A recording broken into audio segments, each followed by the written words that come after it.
Hello everyone. हमने previous video में करा था अकाउंटिंग फॉर एरर्स, जहाँ पे हमने देखे थे there are 4 types of accounting error. Error of principle, error of omission, error of commission and compensatory error. देखा था हमने कि क्या डिफरेंस होता है इन एरर्स में, कौन सी एरर्स को ओमिशन कहते हैं, कमीशन कहते हैं, और इनका इफ़ेक्ट ट्रायल बैलेंस पर क्या पड़ता है। अब एरर्स पता चल गई हैं, अब उन एरर्स को रेक्टिफाई करना भी ज़रूरी होगा। अगर ऐसा नहीं होगा तो कंपनी की ट्रू फाइनेंशियल पोजीशन नहीं दिखेगी, है ना। तो इसीलिए जब हम एरर्स को पहचान चुके हैं तो अब उनको रेक्टिफाई करना भी ज़रूरी है, और वो हम आज इस वीडियो में करेंगे। अब रेक्टिफिकेशन ऑफ एरर्स में सबसे पहले जब भी वो चैप्टर ओपन होता है तो फर्स्ट जो लाइन लिखी होती है कि टू अर्न इज़ ह्यूमन। ये बात हम पहले भी कर चुके थे कि अकाउंटिंग एरर्स को कभी भी इंटेंशनली नहीं किया जाता। कोई अकाउंटेंट जानबूझ के वो एरर्स नहीं कमिट कर रहा, वो एरर्स गलती से हुई है। कोई क्लैरिकल मिस्टेक्स हुई हैं जहाँ पे सम्स गलत लिख दिया, अमाउंट गलत लिख दिया, डेबिट या क्रेडिट गलत लिख दिया, अकाउंट में गलती होगी, या फिर नेचर ही चेंज हो गया। तो अब इस लाइन को ध्यान रखते हुए कि टू अर्न इज़ ह्यूमन, ये ह्यूमन का स्वभाव है कि वो गलती कर सकता है, गलती हो जाती है। तो अब जो गलती हो रही है वो कब हो रही है, ट्रायल बैलेंस से पहले हो रही है, या ट्रायल बैलेंस के टाइम हो रही है, या ट्रायल बैलेंस के बाद में हो रही है। ये गलती तो कभी भी हो सकती है। जब हम एंट्री पास कर रहे हैं तभी गलती हो गई, या फिर वो एंट्री जब हम लेजर्स में लेके जा रहे हैं, पोस्टिंग कर रहे हैं, तब गलती हो गई, या फिर ट्रायल बैलेंस की टोटलिंग में गलती हो गई। उससे आगे फाइनल अकाउंट्स बनाते हुए वो गलती वहाँ तक ना जाए, इसीलिए इनको रेक्टिफाई करना ज़रूरी है।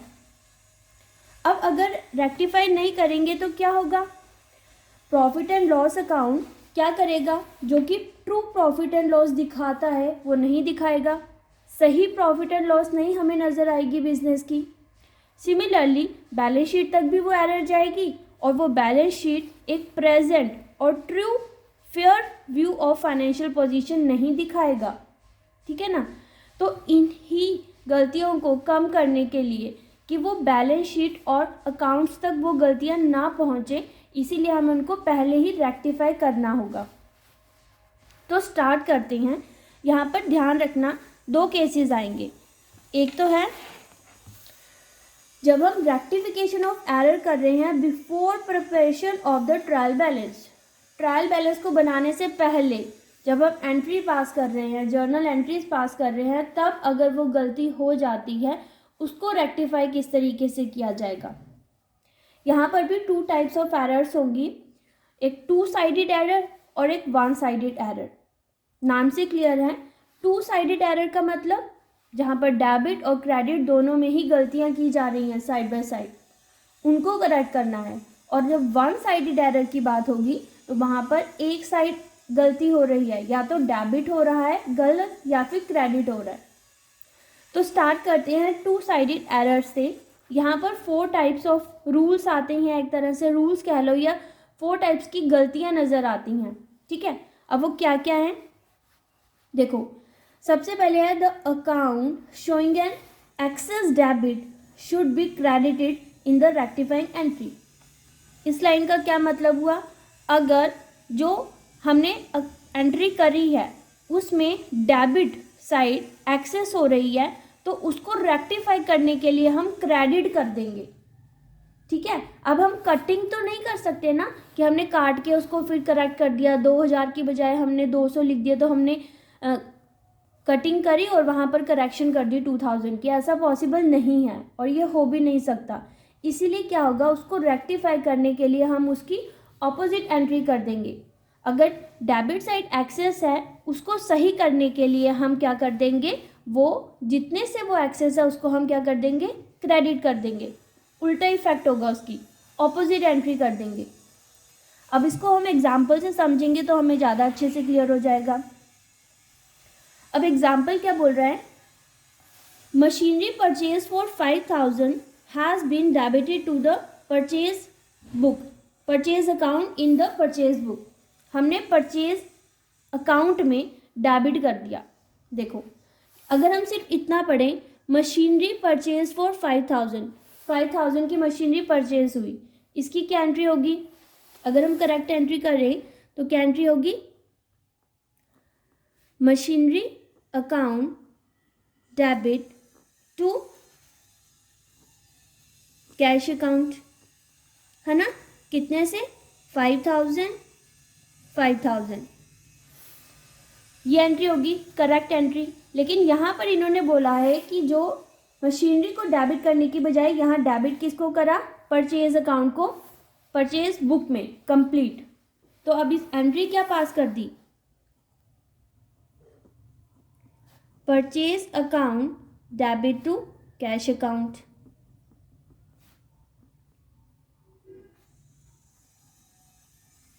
है ना? ये एंट्री कर दी। अब इस एंट्री को करेक्ट किस तरीके से किया जाएगा, किस तरीके से रेक्टिफाई किया जाएगा? अब सही एंट्री को देखो, मशीनरी होना चाहिए था डेबिट, कैश तो यहाँ पर बात, क्योंकि कैश यहाँ पर दोनों इक्वल ही हैं तो इसमें कोई गलती नहीं हुई है। लेकिन यहाँ पर मेन बात क्या की गई है कि मशीनरी जिसको डेबिट करना था वहाँ पर मशीनरी को ना डेबिट करके परचेज अकाउंट को डेबिट कर दिया। तो किस तरीके से एंट्री पास होगी? अब जो सही है उसको तो हम सही लिखेंगे। हमने लिख दिया मशीनरी अकाउंट डेबिट, ये तो हमने सही एंट्री ये करनी थी। मशीनरी डेबिट होना था तो हमने मशीनरी को डेबिट ही करा, लेकिन परचेज को डेबिट नहीं होना चाहिए था लेकिन उसको डेबिट कर दिया। तो इसको रेक्टिफाई करने के लिए क्या होगा? हम उसकी ऑपोजिट एंट्री कर देंगे। अगर ये यहाँ डेबिट हो रहा है तो इसको हम कर देंगे क्रेडिट।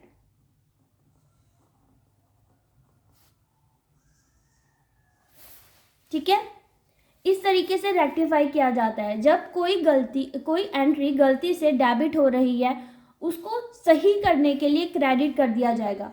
अगर वो गलती से क्रेडिट हुई है तो उसको सही करने के लिए डेबिट कर दिया जाएगा, ऑपोजिट हो जाएगा उसका साइड। नेक्स्ट आता है the account showing a short debit should be debited in the rectifying entry. अगर आपको डेबिट एंट्री को अमाउंट आपने कम से कर दिया तो आप उसको डेबिट ही रखोगे, उसको ऑपोजिट नहीं कर दोगे। कैसे? एग्जाम्पल से समझेंगे तो हमें और अच्छे से क्लियर हो जाएगा। Goods purchase from Sanjay for 2,000 was entered as 200 only. अब देखो करेक्ट एंट्री करेंगे, पहले हम करेक्ट एंट्री क्या होनी चाहिए? यहाँ पे गुड्स परचेज किया है संजय से 2,000 के, तो यहाँ पर एंट्री होगी परचेज अकाउंट डेबिट 2,000। लेकिन यहाँ पर 2,000 की एंट्री ना करके यहाँ पर कितने की एंट्री कर दी? जो इनकरेक्ट करी है वो है परचेज अकाउंट डेबिट 200। यहाँ पर इन्होंने 200 से कर दिया, तो अब इसको किस तरीके से करेक्ट किया जाएगा? करना 2,000 था, कर दिया 200। तो अब हमें इसको करेक्ट करने के लिए जितने भी अमाउंट से कम करा है हम उतने ही अमाउंट की एंट्री दोबारा कर देते हैं। ठीक है, अब देखो परचेज 2,000 होना चाहिए था, 200 कर दिया, यानी कि कितना कम कर दिया? अगर हम इसको माइनस करके देखें तो हो जाता है 1800 से कम कर दिया। तो एंट्री तो हमारी सेम वैसे ही रहेगी, है ना? Purchase account debit to cash account, लेकिन एंट्री अब हो जाएगी 1800 से। 1800 से क्यों होगी? क्योंकि हमने 1800 से कम अमाउंट की एंट्री कर दी थी, तो वो जो डेबिट था वो डेबिट ही रहेगा, जो क्रेडिट था वो क्रेडिट ही रहेगा। बस जो अमाउंट जितने से हमने कम करा था उतने से ही हम उसको दोबारा से एंट्री पास कर देंगे। ठीक है, जो थर्ड इसमें केस आता है, the account showing an excess credit should be debited in the rectifying entry. अब बिल्कुल ऑपोजिट जैसे फर्स्ट केस किया था हमने, अगर जो एक्सेस क्रेडिट हो रहा है उसको सही करने के लिए हम क्या कर देंगे, डेबिट कर देंगे। रीड करते हैं, ₹3,000 being the sale proceeds of old furniture has been credited to the sales account। अब इसमें करेक्ट एंट्री क्या होनी चाहिए थी, 3,000 का जो ओल्ड फर्नीचर है उसको सेल किया था, तो सिंपल एंट्री क्या होनी चाहिए थी, cash account debit to furniture, कितने से, 3,000 से। लेकिन यहाँ पर क्या कर दिया, इन्होंने कहा has been credited to the sales account, लेकिन यहाँ पर इन्होंने फर्नीचर की बजाय किसको कर दिया, सेल्स को। तो हम लिखते हैं टू सेल्स अकाउंट, कितने से, 3,000। बाकी की एंट्री क्योंकि इन्होंने बाकी की बात करी ही नहीं है तो इट मीन्स बाकी का उन्होंने सही लिखा था, है ना। तो अब इसको करेक्ट करने के लिए क्या होगा, फर्नीचर जो कि हमारा क्रेडिट होना चाहिए था, तो हम इसको तो हम क्रेडिट कर देते हैं क्योंकि ये तो क्रेडिट होना ही चाहिए था 3,000 से, लेकिन क्योंकि इन्होंने सेल्स को क्रेडिट कर दिया था, उसको करेक्ट करने के लिए इसकी ऑपोजिट एंट्री हो जाएगी जो कि हो जाएगी डेबिट।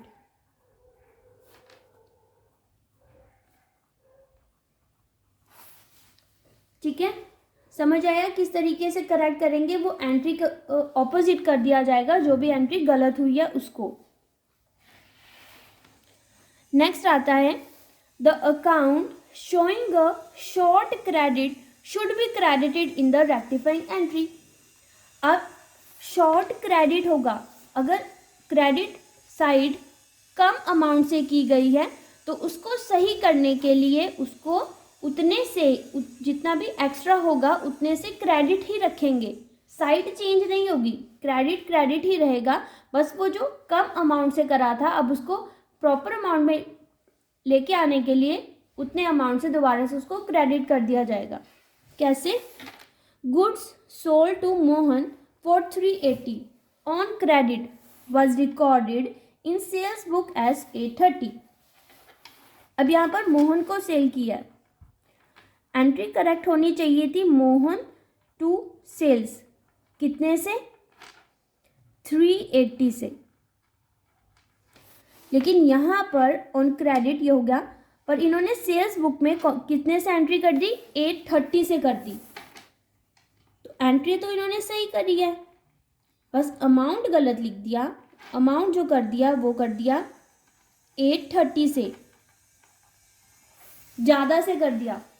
अब इसको किस तरीके से करेंगे, करना था 380 से, कर दिया ज़्यादा से, अब जब ज़्यादा से कर दिया उसको सही करने के लिए जो एंट्री क्या हो जाएगी, ऑपोजिट एंट्री हो जाएगी, क्या हो जाएगी, sales account debit to Mohan, कितने से, कितना ज़्यादा करा था, 830 में से 380 को माइनस करेंगे तो आ जाएगा 450,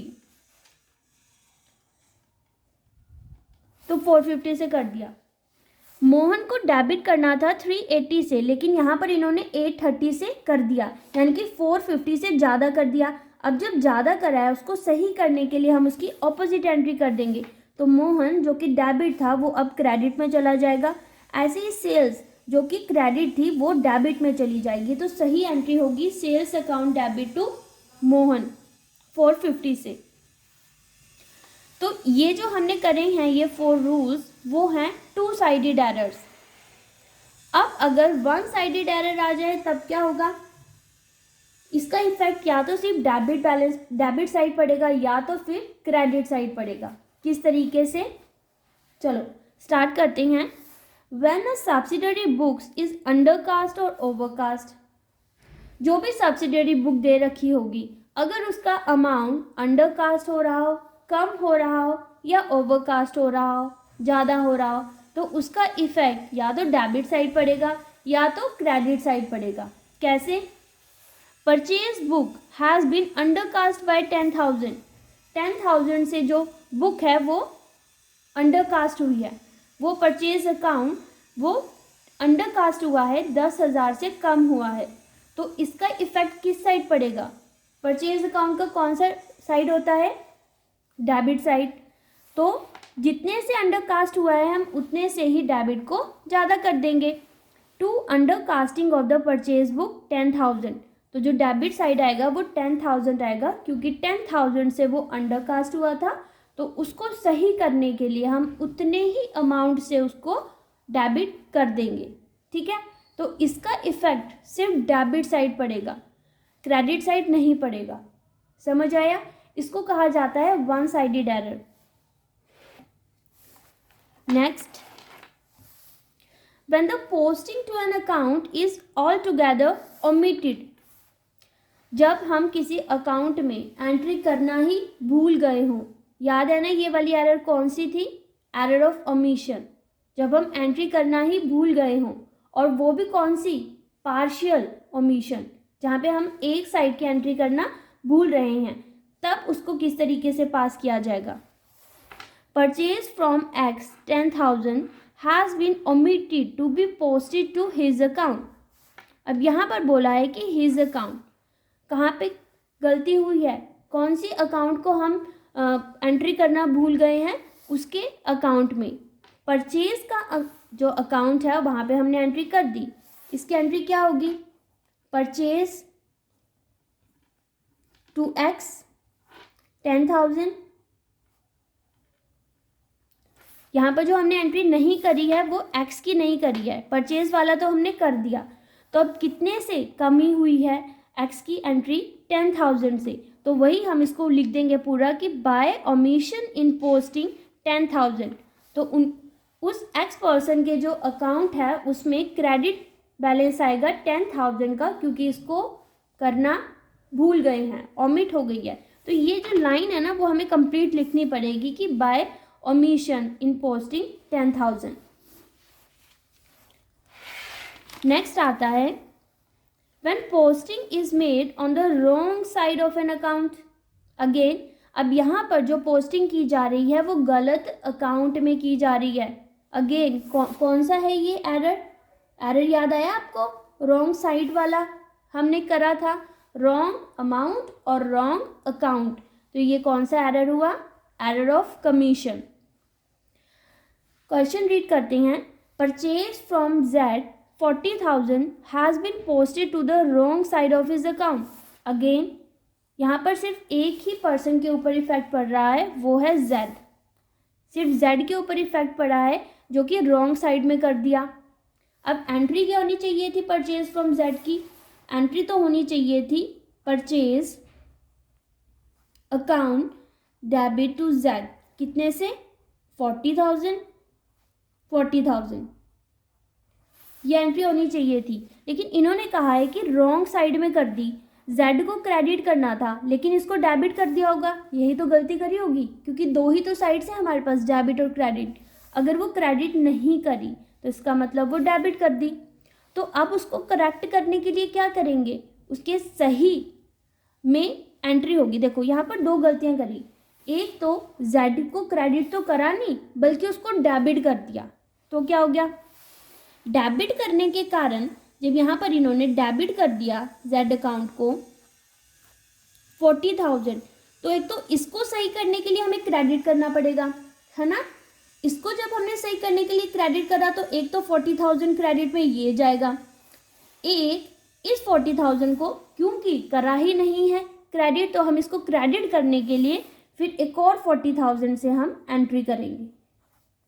तो ये हो जाएगा 80,000 यहाँ पर। समझ आया आपको कैसे किया? ये परचेज करना था हमने जेड से 40,000 का, लेकिन उनके रॉन्ग साइड में कर दिया एंट्री।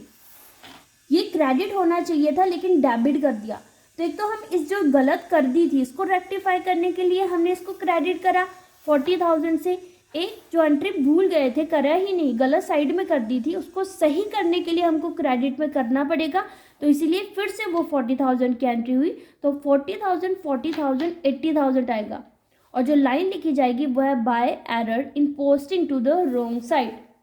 गलत साइड एंट्री करने के कारण 40,000 प्लस 40,000 की एंट्री होके वो 80,000 हो जाएगा। आई होप आपको ये क्वेश्चन अच्छे से समझ आ गया होगा। आगे करते हैं हम।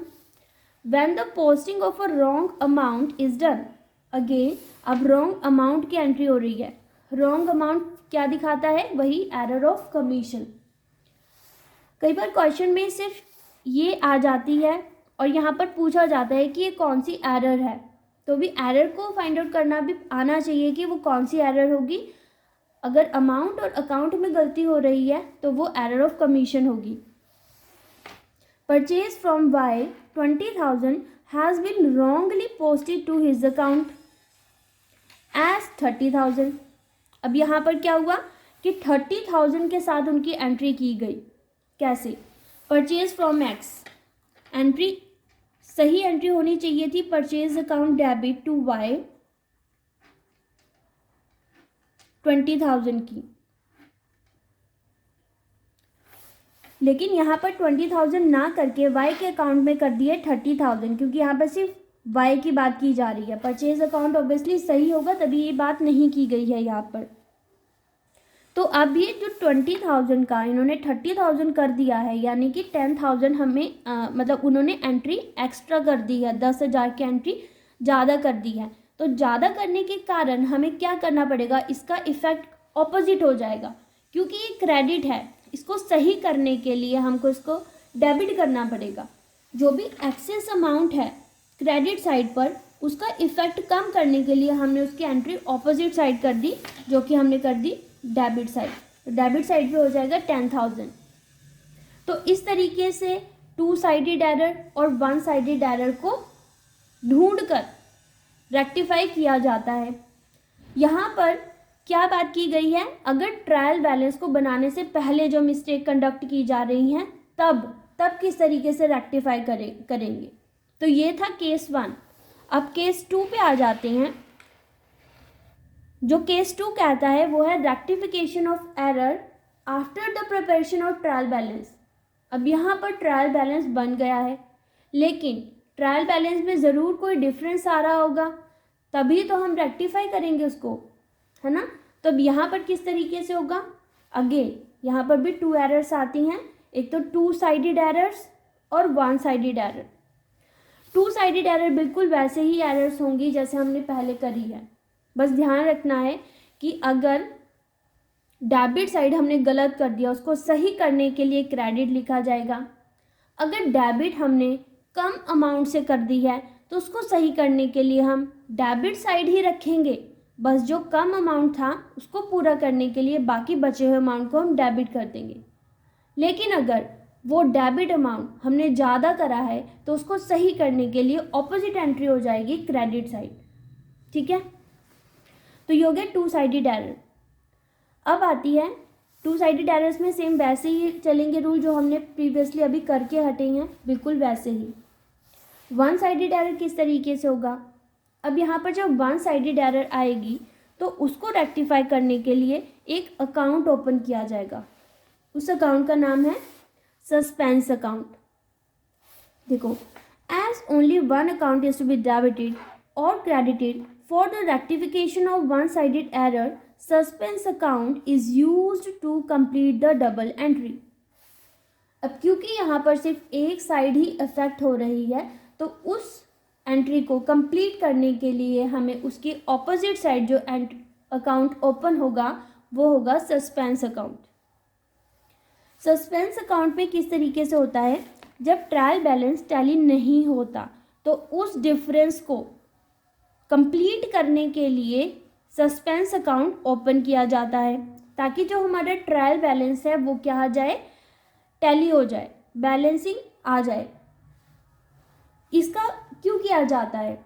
अब देखो, अब अगर कोई ना कोई मिस्टेक हुई है, ट्रायल बैलेंस नहीं हो रहा, तो हमें पीछे जाके फिर से सारी एंट्रीज को चेक करना पड़ेगा, और जब हम चेक करेंगे तो उसमें टाइम लगेगा तो फाइनल अकाउंट्स प्रिपेयर होने में डिले हो जाएगी। तो उस डिले को कम करने के लिए हम जल्दी से उस बैलेंस को सस्पेंस अकाउंट से ओपन कर देते हैं, ताकि बाद में जब हमें फाइंड आउट करनी पड़े एरर्स तो हम फाइंड आउट कर सकें, और फिर अगर वो एरर्स हमें मिल जाती हैं तो जो सस्पेंस अकाउंट है वो बंद हो जाएगा। ठीक है, अब सस्पेंस अकाउंट को कहा क्या जाता है, ये एक इमेजिनरी अकाउंट है, सिर्फ टेम्परेरी मेजर के लिए ओपन किया जाता है, कुछ समय के लिए, जब तक कि एरर्स नहीं मिलती तब तक के लिए सस्पेंस अकाउंट को ओपन किया जाता है, और जहाँ पर एरर्स मिल जाती है तो वो सस्पेंस अकाउंट अपने आप बंद हो जाता है। अगर फिर भी सस्पेंस अकाउंट बच जाता है कुछ अमाउंट, तो उसको ट्रांसफ़र कर दिया जाता है बैलेंस शीट में, ठीक है। इसको यूज़ किया जाता है to rectify only those error which affect the trial balance. सिर्फ जो ट्रायल बैलेंस को इफेक्ट कर रही हैं वही एरर्स को रेक्टिफाई करने के लिए सस्पेंस अकाउंट को ओपन किया जाता है। अब इसकी ट्रीटमेंट किस तरीके से की जाती है, थोड़ा ध्यान से देखना। अब क्योंकि इसका इफेक्ट सस्पेंस अकाउंट को सिर्फ तभी ओपन किया जाएगा जब यहाँ पर डिफरेंस देखने को मिल रहा है ट्रायल बैलेंस में। अब ट्रायल बैलेंस में या तो डिफरेंस डेबिट साइड होगा या तो डिफरेंस क्रेडिट साइड होगा, है ना। अगर डिफरेंस डेबिट साइड होगा तो उसको सस्पेंस अकाउंट के डेबिट साइड लिखेंगे, और अगर डिफरेंस क्रेडिट हुआ तो उसको हम क्रेडिट साइड लिखेंगे। इसके अलावा जो ये लाइन है इसको भी समझना ज़रूरी है। ये अगर डेबिट साइड का डिफरेंस हुआ, इसका मतलब credit side exceed the debit side. जो क्रेडिट साइड एक्सीड कर रही थी तभी तो बैलेंस आया डेबिट साइड।